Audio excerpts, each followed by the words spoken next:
Spider-Man, or as it's sometimes called, Spider-Man vs. the Kingpin, was released on a few different systems. Here we have the Sega Master System version of the game.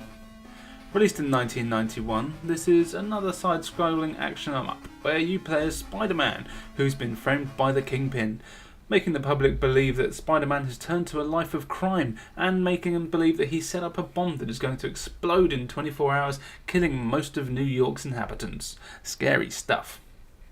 This means that everyone and their mother is out to get Spider-Man, and he has only 24 hours to clear his name. The hours in the game translate to real-time minutes, which means that you have 24 minutes to finish the game. You must go through various stages, each themed to their respective bosses, and defeat the main villain, be it Doc Ock, the Lizard, Electro, the usual lot. You have to gather their keys after you've defeated them in order to disarm the bomb, which is fair enough, I suppose. The game itself tries pretty hard not to be totally crap, and for the most part it does a half decent job of that. The graphics are decent and the characters look big and detailed, however the animation is quite minimal, with most characters just running back and forth. Bosses in particular don't seem to do a lot and only have about 5 frames of animation in total. Spider-Man controls well enough with his usual 8-bit moveset of running, jumping, shooting web and swinging. Something that is quite annoying is that you have to be standing still when you attack, otherwise you fire your web. A web that is not infinite, so it's easy to use up a lot of it. And you don't necessarily mean to.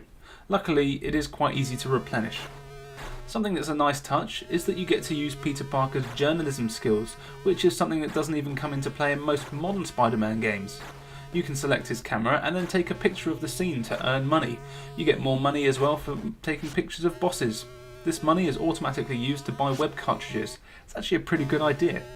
Something else that's new and different is that after the first level, there's a surprise appearance by Doctor Strange, who helps give... Something else that's new for the game, and it's... Something else that's new is that after the first level, there's a surprise appearance by Doctor Strange, who helps you by giving you the ability to walk back to Peter's apartment, where you go at the end of each stage. The reason you go here is because that's where you can go to get your health back. There are no power-ups in the game itself, rather at the end of each level, or during the stage when you can warp thanks to Doctor Strange, you go back to Peter Parker's apartment, where you then rest. Fuck. The apartment is important because it's where you get your health back.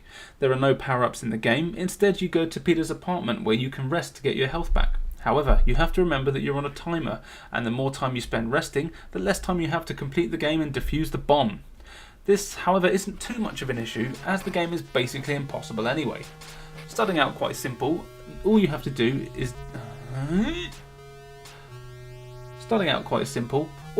in each stage is kill all of...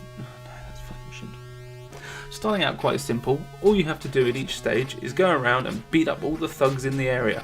Once they've all been defeated, the boss will appear, and you then just have to beat them up to retrieve their key. This is all fair and fine and dandy. Then all of a sudden you get to the 4th stage, which is the power plant. This is all fine and dandy until you get to the 4th stage, which is the power plant, where all of a sudden the difficulty ramps up immensely. Enemies are coming at you from all angles, as well as you getting a constant barrage of laser shots which come off of the screen. I simply couldn't do anything, and just when I thought I was getting somewhere after managing to turn off some switches, closing down some of the electric fields, it all just started again. And this is one of those games where you only get one life, so you have to start at the beginning of the game every time you die. It was just too frustrating, and I could not get past that level.